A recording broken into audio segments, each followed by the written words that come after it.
Hello student, आपके GSC sir एक नए टॉपिक के साथ आपके सामने हैं और ये टॉपिक है केमिस्ट्री का इम्पोर्टेंट टॉपिक एटॉमिक स्ट्रक्चर। जिस बच्चे को एटॉमिक स्ट्रक्चर अच्छी तरीके से आ गया उसे केमिस्ट्री फिर डराएगी नहीं। इस बात का ध्यान रखना, मेरे साथ सारे टॉपिक को क्लियर करते हुए चलना है। समझ में आया? तो शुरू करते हैं atomic structure. Atomic structure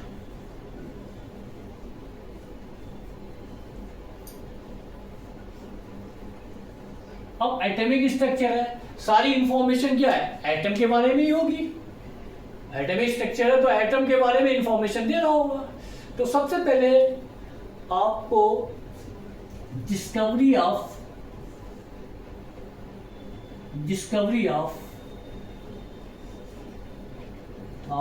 electron यानी फंडामेंटल पार्टिकल की डिस्कवरी कैसे हुई है, क्या हुआ है, इसके बारे में बात करना है। डिस्कवरी ऑफ इलेक्ट्रॉन और कैथोड रेज दोनों एक ही बात है। क्या है?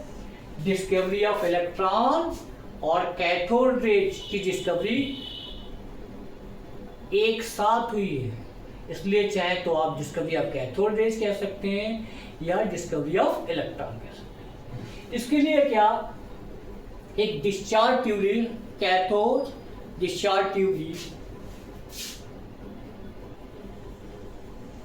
किसने ली थी ये डिस्कवरी ऑफ इलेक्ट्रॉन? किसने किया था? आपके डिस्कवरी ऑफ इलेक्ट्रॉन किसका किया? Thomson. Discovery of cathode rays ये आपको बताना पड़ेगा। तो कैथोड रेज की डिस्कवरी किया था एक नया साइंटिस्ट हैं, आपको शायद 10th में नहीं पढ़ाएगा, जूलियस प्ल्यूकर, जिन्होंने डिस्कवरी ऑफ कैथोड रेज की बाय जूलियस प्ल्यूकर। अब ये डिस्चार्ज ट्यूब लिया है आपका। डिस्चार्ज ट्यूब कैसा होता है? डिस्चार्ज ट्यूब कैसा होता है? ग्लास ट्यूब है। ये क्या है? इसको क्या कहते हैं हम लोग? डिस्चार्ज ट्यूब कहते हैं। क्या कहते हैं? Discharge tube. और इसमें क्या है? वैक्यूम लिया गया और इनके बिटवीन क्या लगा दिया गया? वोल्टेज लगाया बिटवीन कैथोड, जो कि एक क्या है? निगेटिव इलेक्ट्रोड है, और एनोड क्या होता है? पॉजिटिव होता है। एनोड क्या होता है? पॉजिटिव इलेक्ट्रोड होता है। ठीक, कैथोड और एनोड के बिटवीन वोल्टेज कितना लगाया गया? यहां पे वोल्टेज 10,000 से अब लगाया जाएगा। ऐसा करने से कैथोड और एनोड के बीच में 10,000 वोल्टेज लगाया, वैक्यूम रखा डिस्चार्ज ट्यूब को, और इसके अंदर प्रेशर को लो लिया गया। लो प्रेशर कितना लिया? 0.0001 मिलीमीटर ऑफ मर्करी। क्या है? अब जानते हैं प्रेशर को ऐसे ही मेजर किया जाता है। तो लो प्रेशर क्या कह सकते हैं हम लोग? लो प्रेशर कहा जा सकता है। ठीक है, लो प्रेशर लिया। अब ऐसा स्टेबलिशमेंट जूलियस प्ल्यूकर ने करने के बाद क्या हुआ? कुछ रेज जो कि हैं कैथोड से किधर मूव कर जाती है, यहां से निकलते हुए एनोड की किधर जाती है? एनोड की जाती है। कैथोड से निकल रही है रेज, ये कैथोड से निकल रही है, एनोड की ओर जा रही है। तो इन रेज को क्या कहने लग गए हैं हम लोग? Cathode rays. Origin from the cathode, that was called, इसीलिए इसको क्या कहने लगते हैं? कैथोड रेज कहते हैं। ठीक है, तो डिस्कवरी कैसे हुई? जूलियस प्ल्यूकर ने ये क्या है आपका डिस्चार्ज ट्यूब लिया, 10,000 वोल्टेज लगाया, लो प्रेशर डेवलप किया, कैथोड वैक्यूम डेवलप, तो कैथोड से क्या है कुछ रेज निकलती जो कि एनोड की ओर जाती। इन रेज को क्या हम लोग कहने लग जाते हैं? कैथोड रेज आप जानते हैं, जहाँ जिस सिटी के रहने वाले होते हैं उसी के नाम से आप जाने जाते हैं, है ना। उसी तरीके कैथोड रेज कहाँ से ऑरिजिन हो रही थी, कहाँ से, कैथोड से, ठीक है। तो हम कह सकते हैं, क्या कह सकते हैं, Julius Plucker discover cathode rays, Julius Plucker discovered cathode raise.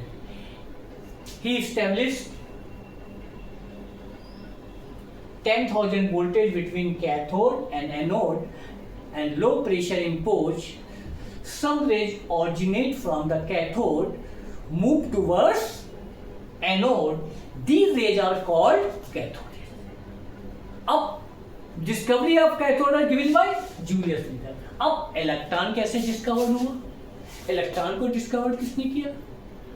अब इस कैथोड रेज का स्टडी की किसने की थी, आपके थॉमसन बाबू ने, थॉमसन ने, जे थॉमसन, आप अच्छी तरीके जानते हैं, जे थॉमसन, इन्होंने स्टडी किया कैथोड रेज का।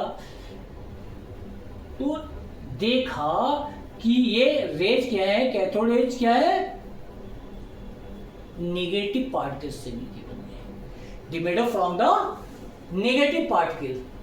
और इन नेगेटिव पार्टिकल को क्या कहते हैं लोग, इलेक्ट्रॉन, क्या कहते हैं, इलेक्ट्रॉन। तो electron discovered by J Thomson, cathode rays discovered by Julius Plucker. देखिए अलग अलग क्या डिफरेंशिएट हो गया, cathode discovered by Julius Plucker, electron discovered by J Thomson, है ना। लेकिन सेम एक्सपेरिमेंट से दोनों का डिस्कवरी हुई है।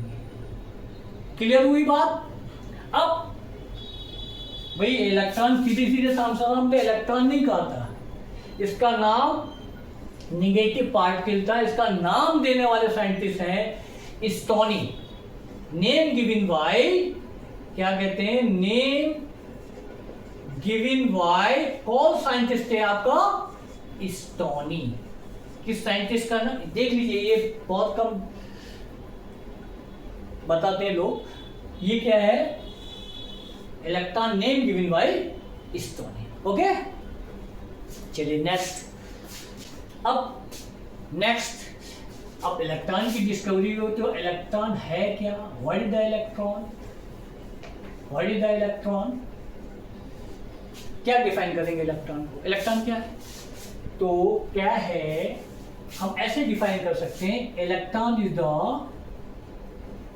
Fundamental particle, fundamental particle,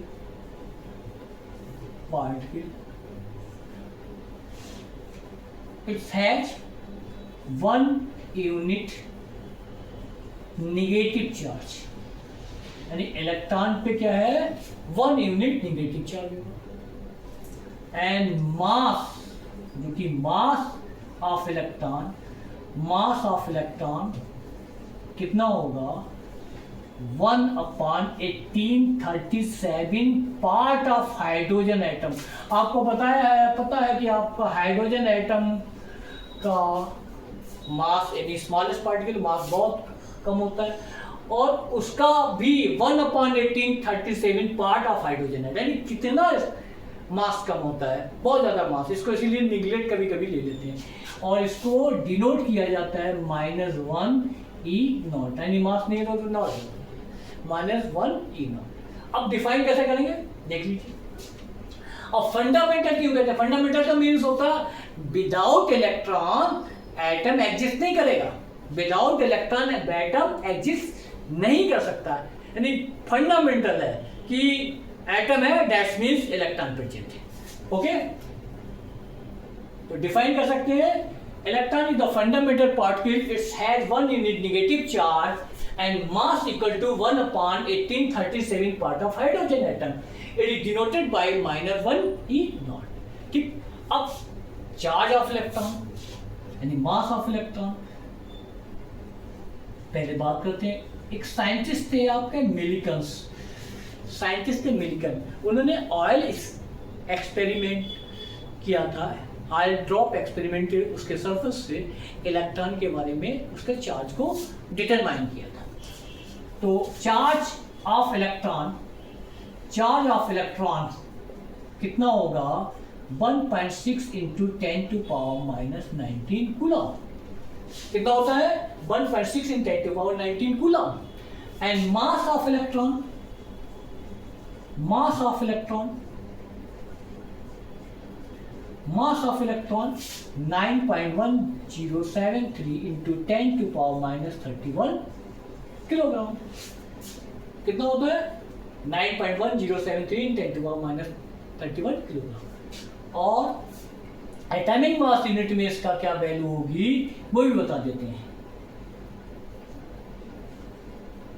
in atomic mass unit में 0.000548 atomic mass unit 0.005486 atomic mass unit.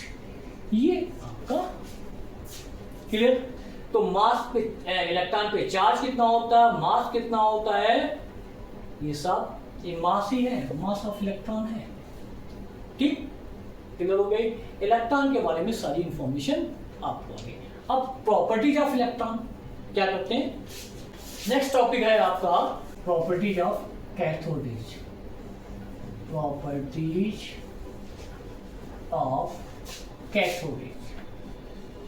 Cathode rays, यानी प्रॉपर्टीज ऑफ कैथोड किसने दी होगी? प्रॉपर्टी ऑफ कैथोड रेज आपके जे सामने स्टडी की, तो property of cathode given by J Thompson, given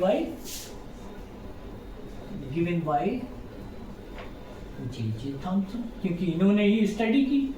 जब study J Thomson ने की तो इन्होंने ही प्रॉपर्टी दी। तो फर्स्ट प्रॉपर्टीज इन्होंने क्या बताया था कि cathode rays move in straight line. Cathode rays move in straight line, यानी कि कैथोड रेज जो मूव करती हैं वो स्ट्रेट लाइन में मूव करती है, यानी सीधी सीधी चलती है। इसलिए कैसे पता हुआ? इन्होंने क्या किया, एक ऑब्जेक्ट रखा और इसके सामने, और इस ऑब्जेक्ट का जो शैडो है वो आगे बन गया। तो इससे इन्हें कंक्लूजन निकाला है कि कैथोड रेज क्या है, स्ट्रेट लाइन मूव करती है। तो they move in straight line. Second one क्या है, cathode rays made up from the particle. ये तो पहले से उन्होंने कहा कि इलेक्ट्रॉन से मिलकर बनी। तो दूसरा क्या है, made up from the particle. Cathode rays made up from the particle. Third one क्या बताया उन्होंने, cathode rays deflected electric and magnetic field. ऐसे कैसे कंक्लूजन निकाला, एक पार्ट पॉजिटिव लगा दिया, एक नेगेटिव लगा दिया और यहां से पास कराई, तो क्या होगा, cathode raise made from the negative particle move किधर चली करेगी, इधर मूव कर देगी। तो क्या होगा, cathode rays deflected electric as well as magnetic field. क्या है, कैथोड रेज क्या करती है, डिफ्लेक्ट करती है कहां, electric field and magnetic field में, मैग्नेटिक फील्ड में डिफ्लेक्ट हो जाती है। ठीक है, तो ये फोर्थ प्रॉपर्टीज क्या है, फोर्थ प्रॉपर्टी क्या है, अब जानते हैं हाई मेल्टिंग मेटल टंगस्टन के बारे में जानते हैं, जिसका सिंबल क्या होता है, W होता है। कैथोड रेज को देखिए, ध्यान से देखिए, कैथोड रेज को कहां स्ट्राइक कराया, टंगस्टन पे, हाई मेल्टिंग मेटल पे। तो ये क्या प्रोड्यूस करने लग जाती हैं, क्या, एक्स रे, क्या करते हैं, एक्स रे प्रोड्यूस करती हैं, और ये आपकी कैथोड रेज होती है। तो कैथोड रेज जब स्ट्राइक करती हैं हाई मल्टीमीटर पे, तो ये क्या करते हैं, एक्स रेज प्रोड्यूस करती है। ये नेक्स्ट पॉइंट क्या है, they strike on high multimeter, they produce X rays. क्या करती हैं, दे प्रोड्यूस एक्स रेज। कब, when strike on high multimeter. Next क्या है आपका, दे आयनाइज टू गैस। अब दुनिया में कहीं भी आप देखिए गैस है, कोई भी मटेरियल यानी मास से बनी हुई रेज है, पास आउट की जाएगी गैस से, तो वो क्या कर देगी, आयनाइजेशन कर देगी। क्या कर देगी, आयनाइजेशन कर देगी। They ionize to gas and pass through the gas. Gas के थ्रू पास करोगे तो आयनाइजेशन कर देगी। नेक्स्ट प्रॉपर्टीज क्या है इसकी, है इनफ्लोरोसेंस प्रोड्यूस करती है। देखिए कैथोड रेज, ये जिंक सल्फाइड की आप प्लेट लगा दें और यहां पर इसको स्ट्राइक करें। क्या करें, यहां पे स्ट्राइक करें तो क्या होगा, यहां पे ग्रीन कलर प्रोड्यूस होगा स्पार्किंग करने जैसा, और उसको क्या कहते हैं, इनफ्लोरोसेंस। क्या कहते हैं, inflorescence.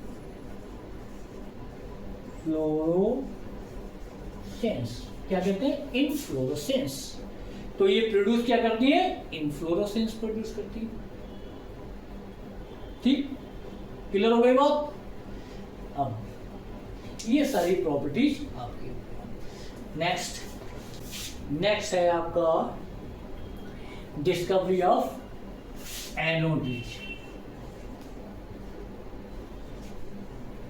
Discovery of anode raise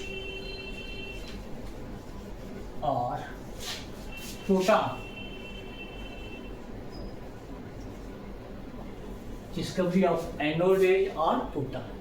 अब डिस्कवरी ऑफ एनोड रेज किसने किया था, डिस्कवरी ऑफ एनोड रेज किसने किया था, आपके एक नए साइंटिस्ट हैं गोल्डस्टीन ने।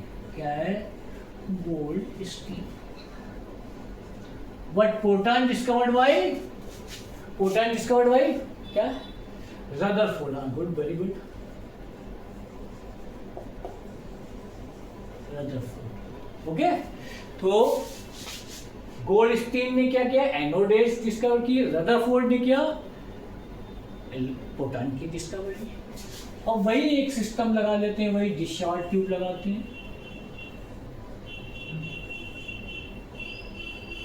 और 10,000 वोल्टेज लगाते हैं। अब इसमें क्या है, परफोरेटेड कैथोड लेते हैं। मतलब यहाँ पे एनोड हो गया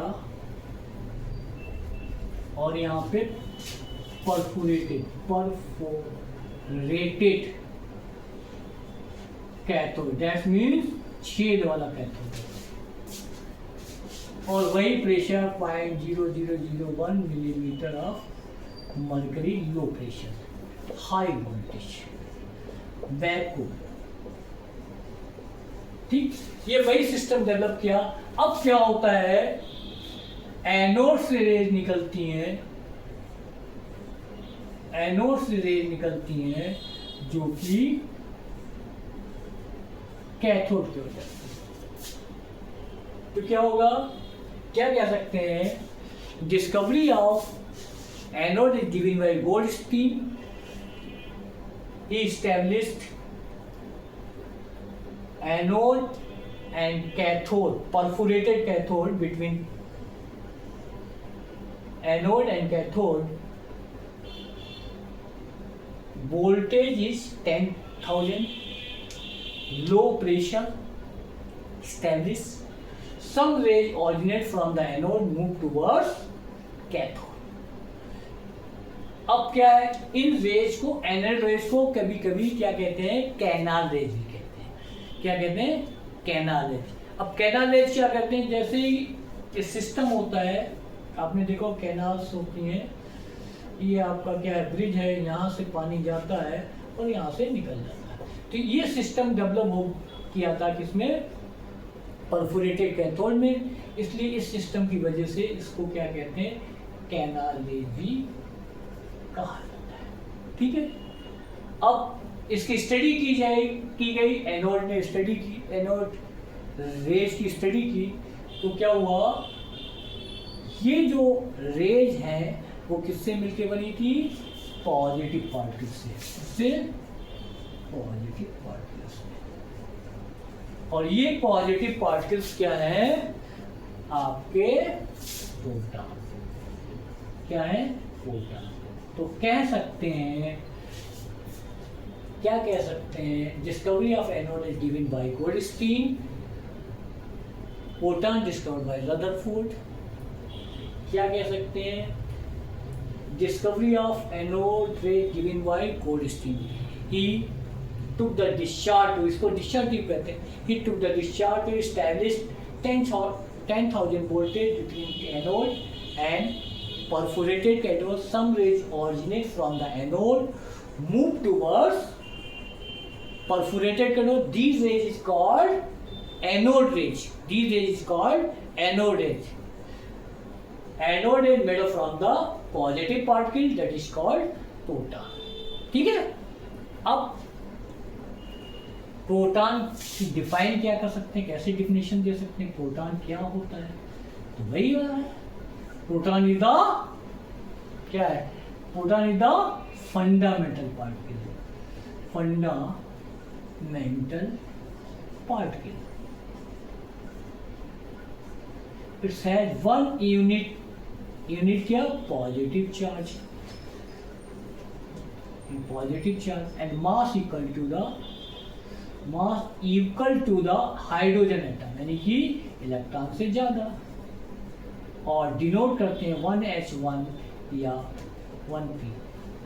ठीक है, तो आपका क्या है, कह सकते हैं proton is the fundamental particle, it has one unit charge and mass equal to the hydrogen atom and it is denoted by. अब इसमें चार्ज कितना होता है, तो चार्ज क्या, पॉजिटिव में वही सेम चार्ज 1.6 × 10⁻19 कूलम, एंड मास क्या होगा आपका 1.67 × 10⁻24 ग्राम, क्या होगा -24 ग्राम। ओके, क्लियर हो गई बात। चलिए नेक्स्ट टॉपिक पे चलते हैं। नेक्स्ट टॉपिक आपका है डिस्कवरी ऑफ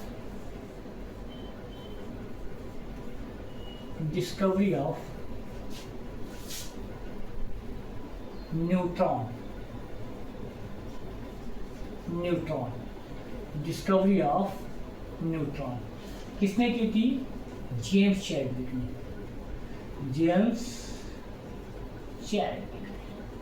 तो डिस्कवरी किसने की थी, जेम्स चैडविक, किसकी, न्यूट्रॉन की। इसमें क्या किया था, बेरिलियम एलिमेंट ले लिया जिसका एटॉमिक नंबर 4 होता, मास नंबर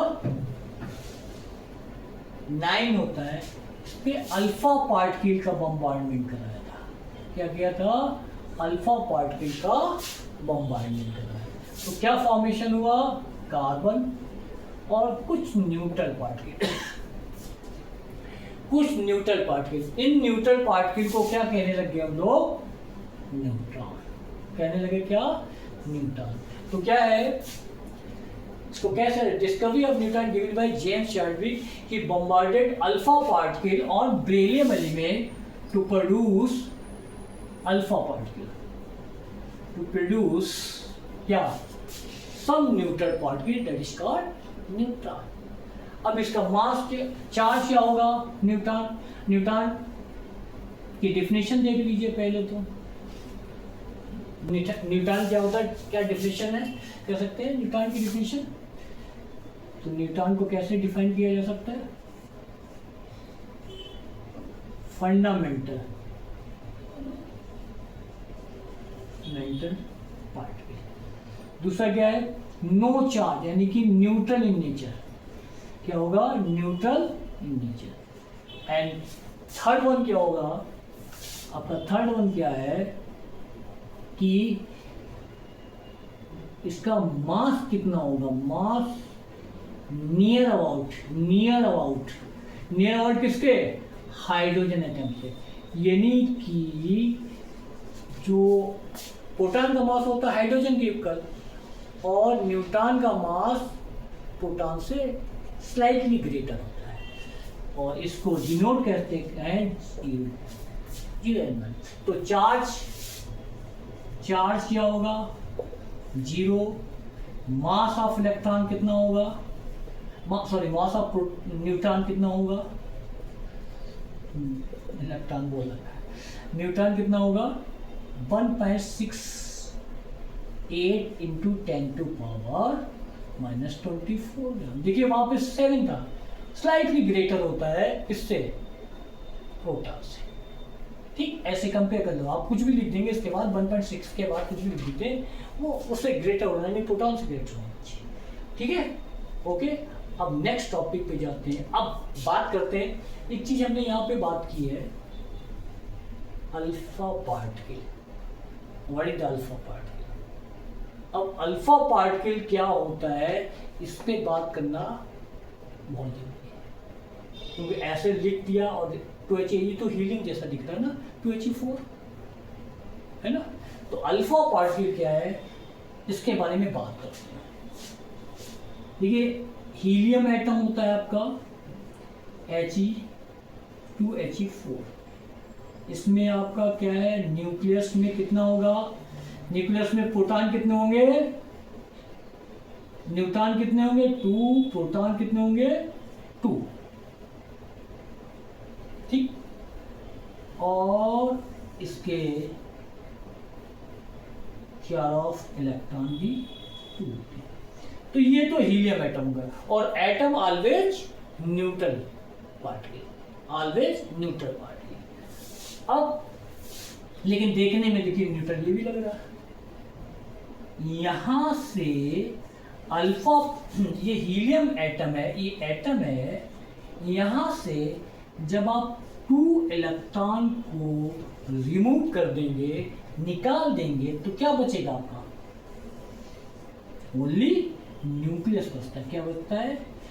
न्यूक्लियस, यानी n = 2, प्रोटॉन = 2। ठीक, n = 2, प्रोटॉन = 2। ठीक, अब न्यूक्लियस बच गया, तो और इसको क्या कहते हैं? Alpha particle. इसको क्या कहते हैं? Alpha particle. इस पे कितना, जब इलेक्ट्रॉन निकाल दिया जाता है तो इस पे क्या है? 2 यूनिट पॉजिटिव चार्ज, और मास क्या होगा? और 4 यूनिट मास। देखिए मास तो क्या होता है? प्रोटॉन न्यूट्रॉन का सन ही होता है मास, आप 10 में पढ़े होंगे। तो ये तो मास सेम रहता है, चार्ज इसके पास 2 यूनिट, यानी alpha particle has 4 unit mass, 2 unit positive charge. तो कह सकते हैं एक लाइन में, अल्फा पार्टिकल इज द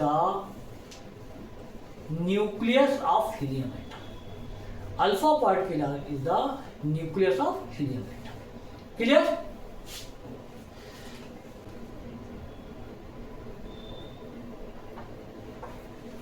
नए टॉपिक शुरुआत करने जा रहे हैं, जो कि बहुत लोग पढ़ाते हैं एटॉमिक स्ट्रक्चर में बोलते। ये टॉपिक किसी टाइम पे केमिस्ट्री में पढ़ाया जाता था, एक पूरा चैप्टर हुआ करता था, जिसे कहते हैं रेडियो एक्टिविटी। यानी रेडियो एक्टिविटी एक चैप्टर हुआ करता, अभी 12th में आपके फिजिक्स में, मॉडर्न फिजिक्स में है। तो लिखो थोड़ा सा कैसे क्या होते हैं, अल्फा पार्टिकल कैसे निकलता है, कहाँ निकलता है, किससे बनता है, तो ये दिखाते हैं। क्या है रेडियो एक्टिविटी? Radio activity. अभी क्वेश्चन कहीं से भी आ सकता है, कहीं से भी क्वेश्चन आ सकता है भाई, इसलिए क्यों छोड़ा जाए। Radio activity, what is the radio activity? एक साइंटिस्ट थे, क्या होते? बैकवेल साइंटिस्ट थे, Henri Becquerel. Discovery of radio activity किसने की थी? हेनरी बेकर ने। तो देखा कि वो अपनी लैब में एक्सपेरिमेंट कर रहे थे, तो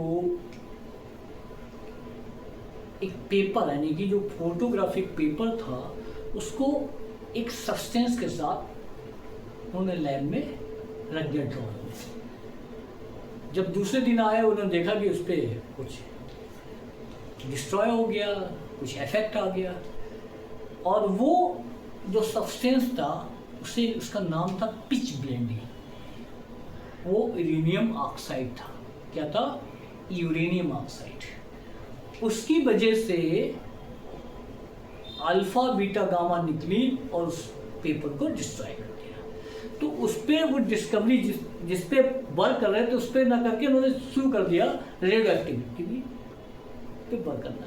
तो क्या देखा उन्होंने कि जो कुछ सब्सटेंसेज होते हैं जो अपने आप ऑटोमेटिकली स्पॉन्टेनियस रेज निकालते रहते हैं, स्पॉन्टेनियस रेज निकालते रहते हैं। और इन रेज को उन्होंने फर्स्ट टाइम क्या कहा था? बैकरे रेज, क्योंकि अपने नाम से इन्होंने रख दिया बैकरे। है ये क्या? ये आपकी बीटा रेज होती है और ये होती है आपकी गामा रेज होती है और ये है आपकी अल्फा रेज होती है। ठीक, तो कुछ सब्सटेंस होते हैं जो कि स्पॉन्टेनियस रेज इमिट करते हैं, तो वो सब्सटेंस क्या कहलाते हैं? Radioactive substance. क्या कहलाते हैं? तो दो substance emit spontaneous rays is called radioactive. तो ये क्या है? Radioactive substance. Radioactive substance, radioactive substance हो गया। और ये जो फिनोमिनन हो रहा है, जो प्रोसेस हो रहा है, उसको क्या कहते हैं? Radio activity. क्या कहते हैं? Radio activity. अब देखिए क्या है, अल्फा रेज जो है वो अल्फा पार्टिकल से मिलकर बनी होती है, जिसपे 2 यूनिट पार्टिकल पे 2 यूनिट पॉजिटिव चार्ज और 4 यूनिट मास होता है। ठीक, आपको ऑलरेडी मैं बता चुका हूँ। बीटा रेज क्या होती है? बीटा रेज क्या होती है? इन पर 1 यूनिट निगेटिव चार्ज होता है। क्या होता है?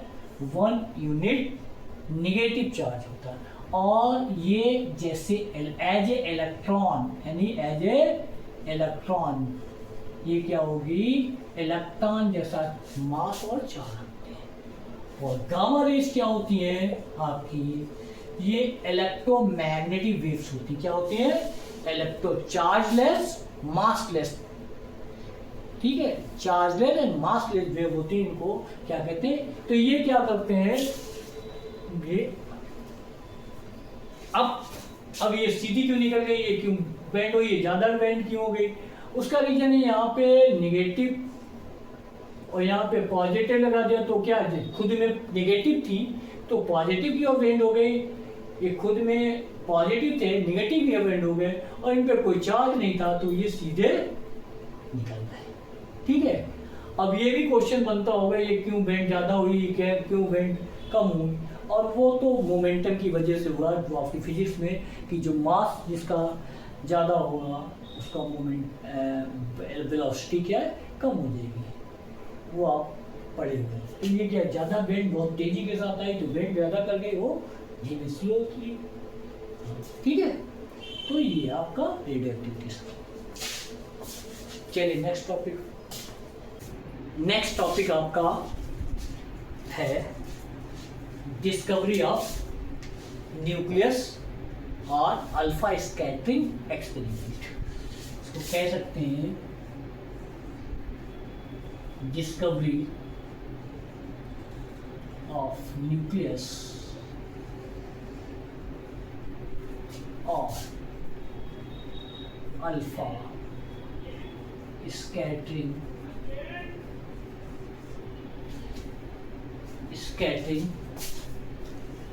एक्सपेरिमेंट। डिस्कवरी ऑफ न्यूक्लियर और अल्फा स्कैटरिंग एक्सपेरिमेंट। तो ये रदरफोर्ड ने किया था, तो रदरफोर्ड अल्फा स्कैटरिंग एक्सपेरिमेंट भी कर सकते हैं। रदरफोर्ड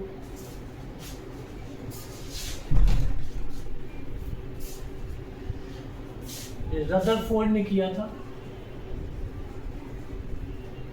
इसने किया था, रदरफोर्ड ने किया था, जिसे alpha Rutherford alpha scattering experiment कहा जाता है। क्या हुआ था, रदरफोर्ड ने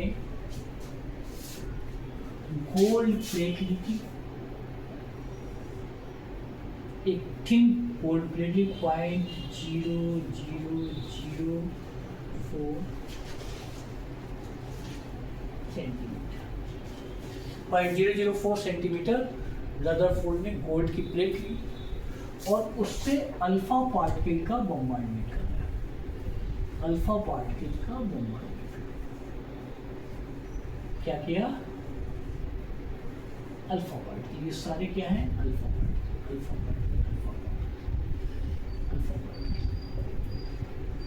तो कुछ अल्फा पार्टिकल क्या है, कुछ अल्फा पार्टिकल तो पास, ज्यादातर अल्फा पार्टिकल तो पास हो गए, कुछ डिफ्लेक्ट, कुछ हो गए डिफ्लेक्ट, और एक या दो alpha particle return back in same.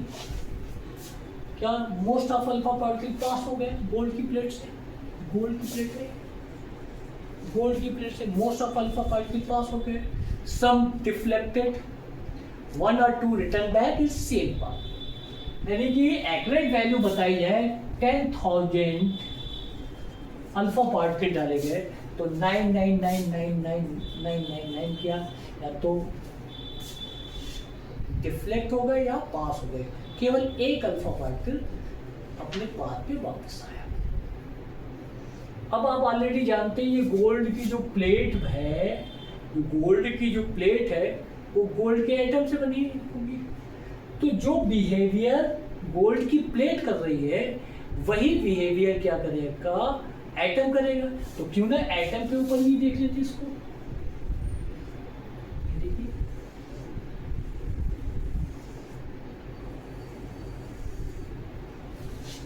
अब इसमें मोस्ट अल्फा पार्टिकल का बॉम्बार्डमेंट करा है तो most of alpha particle pass हो गए, पास हो गए, some deflected,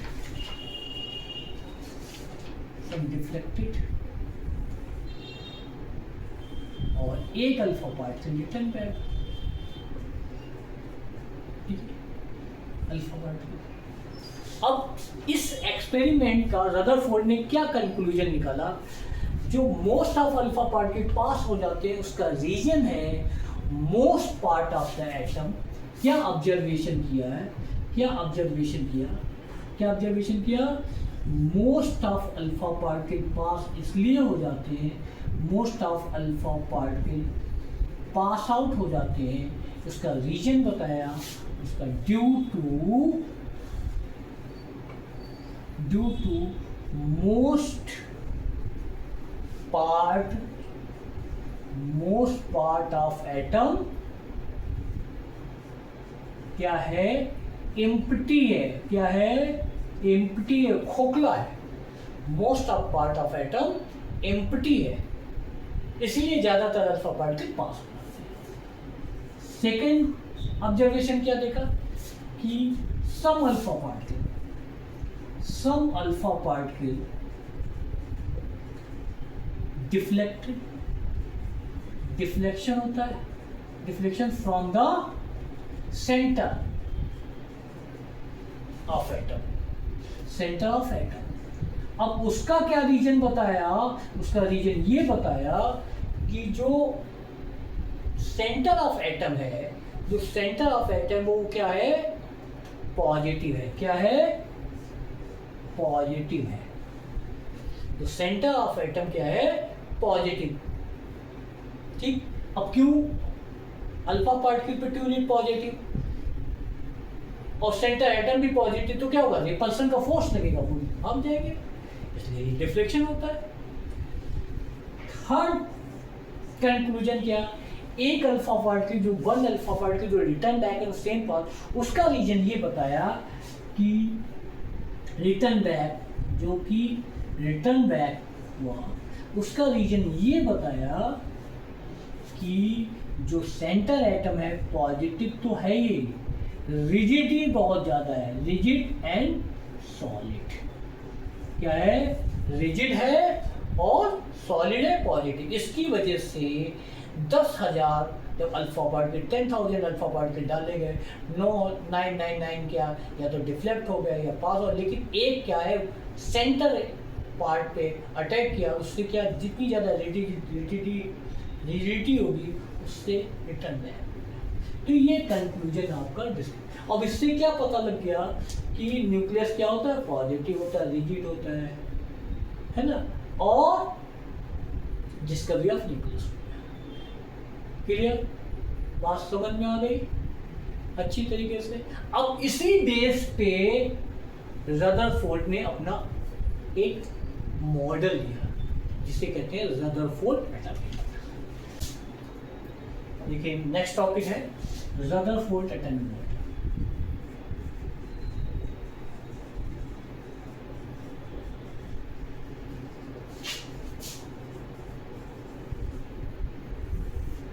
रदरफोर्ड ने ये मॉडल दिया। अब वो जो एक्सपेरिमेंट किया उससे कुछ कंक्लूजन निकले, उन्हीं को क्या है ये पोस्टुलेट के रूप में दे दिए कि ये रदरफोर्ड एटॉमिक मॉडल, यानी कि एटम ऐसे होता है। तो फर्स्ट वन क्या था इनका, क्या था, एटम क्या है, made up from the two part. दो पार्ट होते हैं एटम के, एक तो होता है न्यूक्लियस, जो सेंटर एटम होता है वो क्या होता है आपका न्यूक्लियस होता है, और अराउंड द न्यूक्लियस क्या है, इलेक्ट्रॉन क्या करते हैं, रिवॉल्व करते हैं। अराउंड द न्यूक्लियस क्या, इलेक्ट्रॉन रिवॉल्व करते हैं। तो atom made up from the two part, positive nucleus और आउट ऑफ न्यूक्लियस क्या है, इलेक्ट्रॉन को क्या करते हैं, रिवॉल्व करते हैं। क्या करते हैं, रिवॉल्व। ठीक है।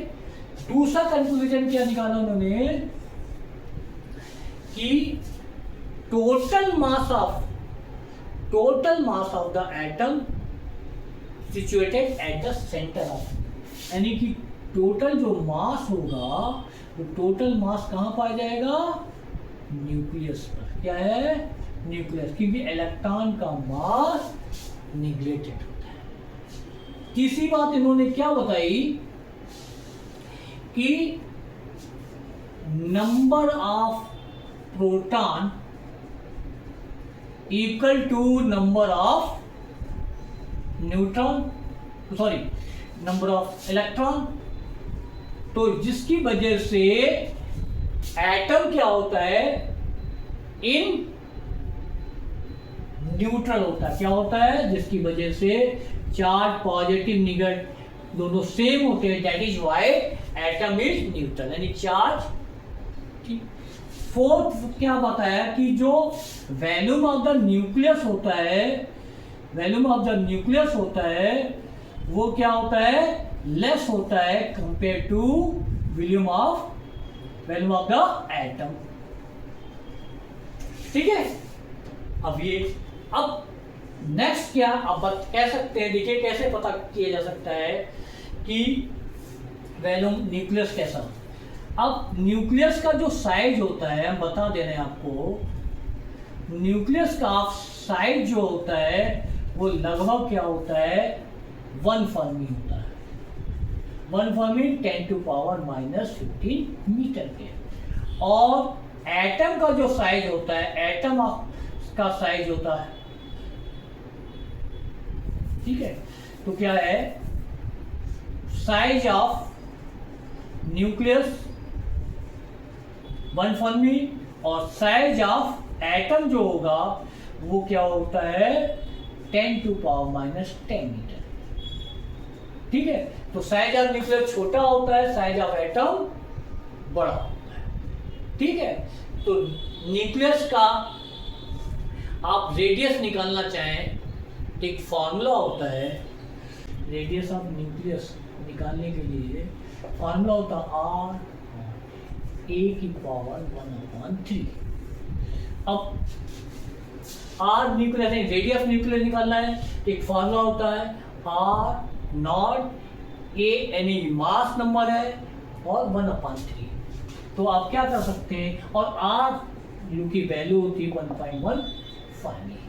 तो ये फर्मी में निकलेगा, ये क्या है फर्मी में निकलेगा। तो क्या आएगा, अब आपको किसी का निकालना है तो क्या करेंगे, आर की वैल्यू आप पता ही है, मास नंबर पता ही है, आप क्या रेडियस ऑफ न्यूक्लियस अच्छी तरीके से निकाल सकते हैं। इस टाइप के क्वेश्चंस कर सकते हैं कि आपको रेडियस न्यूक्लियस का रेडियस निकालना है तो ये वैल्यू क्या होती है 1.1 होता है, a की पावर 1/3 निकाल लीजिए कैलकुलेशन, ठीक है। तो रेडियस का साइज आप निकाल सकते हैं, न्यूक्लियस का साइज निकाल सकते हैं। ओके, चलिए नेक्स्ट चलिए, अब क्या है, what is the atomic number और what is the mass number.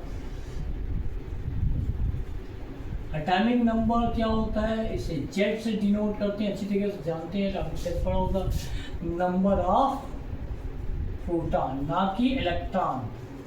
Electron change हो सकते हैं, लेकिन न्यूट्रल में क्या होता है, नंबर ऑफ इलेक्ट्रॉन के इक्वल होता है, ठीक है। तो atomic number is the number of proton present in the nucleus.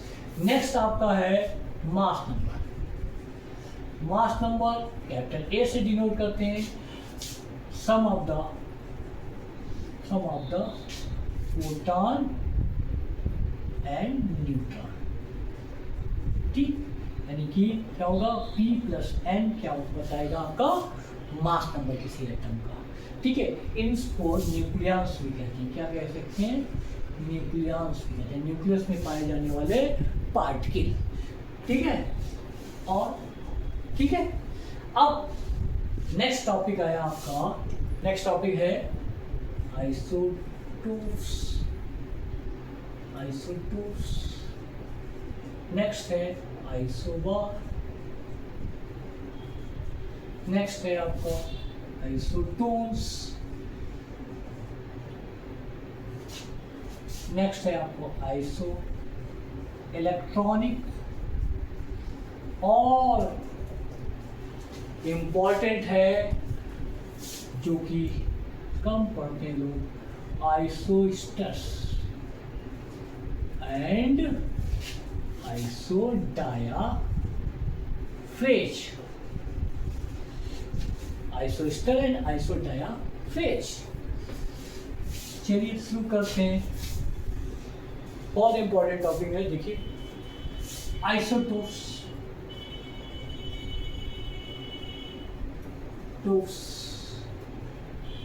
क्या होता है, एटॉमिक नंबर सेम, क्या है एटॉमिक नंबर सेम, क्या है एटॉमिक नंबर सेम, और मास नंबर डिफर होता है, यानी डिफरेंस होते हैं मास नंबर में। फॉर एग्जाम्पल क्या हो सकता है आपका, देखिए हाइड्रोजन के 3 आइसोटोप्स होते हैं, ठीक है। तो ये क्या है, प्रोटियम कहते हैं, इसे ड्यूटेरियम कहते हैं, और इसे क्या कहते हैं, ट्राइटियम कहते हैं, ठीक है। तो 3 यानी mass number simple, mass number different, atomic number similar. नीचे लिखा हुआ क्या होता है एटॉमिक नंबर, ऊपर लिखा हुआ क्या होता है मास नंबर। तो isotopes, why are called isotope, isotopes क्यों कहा जाता है, आइसोटोप इसलिए कहा जाता है कि आइसो मीन्स होता है सेम, टोप मीन्स पोजीशन, कहाँ पोजीशन, पीरियोडिक टेबल में इसकी पोजीशन सेम है, that is why called isotopes. Okay, next है आपका आइसोबार, सब पढ़ा हुआ होगा आपका, लेकिन देखना है आइसोबार में क्या होता है, मास नंबर सिमिलर सेम, और एटॉमिक नंबर डिफर करते हैं। फॉर एग्जाम्पल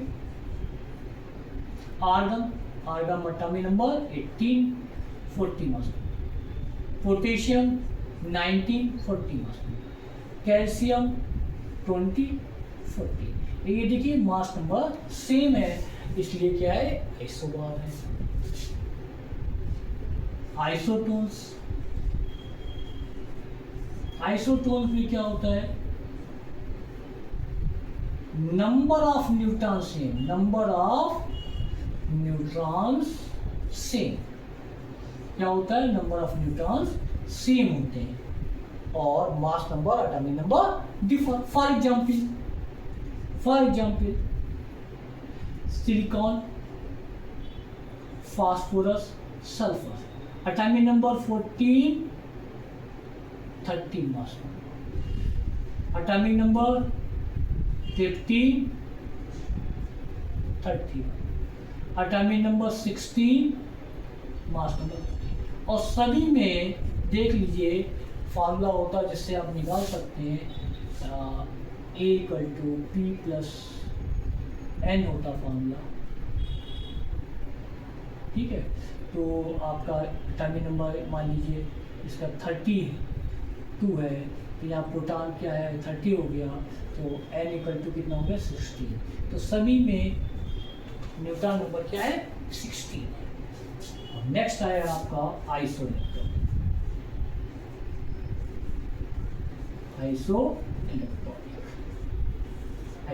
आइसोइलेक्ट्रॉनिक क्या है? आइसोइलेक्ट्रॉनिक में नंबर ऑफ इलेक्ट्रॉन सिमिलर होते हैं और वो कहाँ हो सकते हैं? एटम में भी हो सकते हैं। नंबर ऑफ इलेक्ट्रॉन सेम किस में हो सकते हैं? एटम आयंस में हो सकते हैं, ठीक है। तो number of electron same, that means isoelectronic. For example neon, atomic number 10, number of electron कितने होंगे? 10। सोडियम, एटॉमिक नंबर 11 +1, तो इलेक्ट्रॉन का कितना हो गया?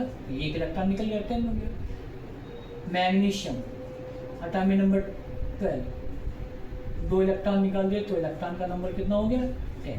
तो ये सब क्या है? एक दूसरे के आइसोइलेक्ट्रॉनिक है, ठीक है। अब बात करते हैं आपका आइसोस्टर। ये थोड़ा सा ध्यान देने वाली चीज है, ये पढ़ा नहीं होता है आइसोस्टर्स, तो आप इसको ध्यान दीजिए। क्या है होते हैं isoster? Same number of electron and number of atom similar, same, यानी number of electron as well as number of atom also similar, यानी कि एटम भी सिमिलर होंगे और नंबर ऑफ इलेक्ट्रॉन भी सिमिलर होंगे। तो ऐसे क्या है, फिर से सुन लीजिए, नंबर ऑफ इलेक्ट्रॉन भी सेम होंगे उसमें और एटम भी सेम होंगे। ऐसे क्या कहलाते हैं? आइसोस्टर कहलाते हैं, आइसोस्टर्स। देखिए फॉर एग्जाम्पल बात कर लेते हैं, नाइट्रोजन, कार्बन मोनोऑक्साइड। नाइट्रोजन का एटॉमिक नंबर कितना है? 7 होता है ना। तो इलेक्ट्रॉन इसमें कितने हो जाएंगे? 7, 2 होते हैं तो 14 इलेक्ट्रॉन हो गए ना। और एटम कितने हो गए? एटम में कितने हो गए? 2। नंबर ऑफ इलेक्ट्रॉन 14, यानी एक नाइट्रोजन में 7 इलेक्ट्रॉन, 2 नाइट्रोजन में 14 इलेक्ट्रॉन हो गए। अब कार्बन में कितना? कार्बन का एटॉमिक नंबर क्या होता है? 6, तो नंबर ऑफ इलेक्ट्रॉन क्या हो? 6। ऑक्सीजन का एटॉमिक नंबर कितना होता है? 18, कितना हो गया? 14, तो नंबर ऑफ इलेक्ट्रॉन कितने हो गए आपके? इसमें भी नंबर ऑफ इलेक्ट्रॉन कितने हो गए? 14, इसमें भी नंबर ऑफ इलेक्ट्रॉन सिंगल। अब एटम, नाइट्रोजन में 2, तो कार्बन और ऑक्सीजन इसमें भी एटम नंबर क्या है? 2 है, नंबर ऑफ एटम। अब देखिए क्या है, नंबर ऑफ एटम और नंबर ऑफ इलेक्ट्रॉन दोनों में सिमिलर है, तो ये एक दूसरे के क्या हो गए? आइसोस्टर हो गए। क्या हो गए? आइसोस्टर। अब आइसोडायाफ्रीज बात करते हैं, ये बहुत इंपॉर्टेंट, आइसोडायाफ्रीज। अब ये रेडियो एक्टिविटी से रिलेटेड कुछ, अब इसमें देखिए क्या है, जिनमें ए वाई क्या है? A-2Z का नंबर सेम, A-2Z का नंबर सेम। देखिए क्या है, यानी कि जो डिफरेंस है मास नंबर और एटॉमिक नंबर का, जो एटॉमिक नंबर है उसका 2 टाइम का, वो क्या सेम। देखिए फॉर एग्जाम्पल यूरेनियम जानते हैं 92 टू 38, यहां से थोरियम बनता है 90 टू 34। ठीक, अब इसमें देखिए मास नंबर कितना है, मास नंबर कितना है 238, इसका मास नंबर क्या है 234। देख रहे हो, ये मास नंबर क्या है 238 इसमें। अब इसका एटॉमिक नंबर कितना है 92, उसका एटॉमिक नंबर कितना है 90। अब इसमें देखते हैं A-2Z का फॉर्मूला लगाते हैं, तो 238 माइनस 2 इंटू 92, तो क्या हुआ, ये हो गया आपका 184 माइनस 228। तो क्या डिफरेंस आ रहा है, देखिए क्या डिफरेंस आ रहा है आपका, यहाँ 4 और यहाँ आपका आ रहा 54। तो इसमें A-2Z का जो डिफरेंस आ रहा है 54। इसमें देखते हैं जरा, इसमें देखते हैं, इसमें क्या है आपका A-2Z है, फॉर्मूला 2Z है, ध्यान रखना है। ठीक है, इसमें क्या आ रहा, इसका 234 माइनस 2 इंटू 90, तो क्या हुआ 180। 234 का 180 से डिफरेंस किया जाता है, तो कितना आया, ये भी क्या है आप देख लीजिए 54 4 5। तो ये देखिए इन दोनों का A-2Z का जो डिफरेंस होता है वो सेम होता है। ऐसे क्या कहलाते हैं, आइसो डायाफ्रेज होते हैं। किनका जो क्या होना चाहिए, ये वैल्यू A-2Z वैल्यू सेम होनी चाहिए। क्या होनी चाहिए, सेम होनी चाहिए। क्लियर। अब दूसरे तरीके से भी बताया जा सकता है इसका। अब मान लीजिए इसमें डिफरेंस करते हैं आपका 238 से न्यूटन निकालते हैं, कितना ये है आपका न्यूटन आ गया है 146 न्यूटन आ गया। इसमें न्यूटन कितना आ जाएगा, 234 से न्यूटन कितना आ जाएगा, कितना आएगा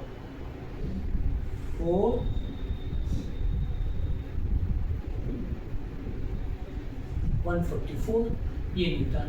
अब हम देखते हैं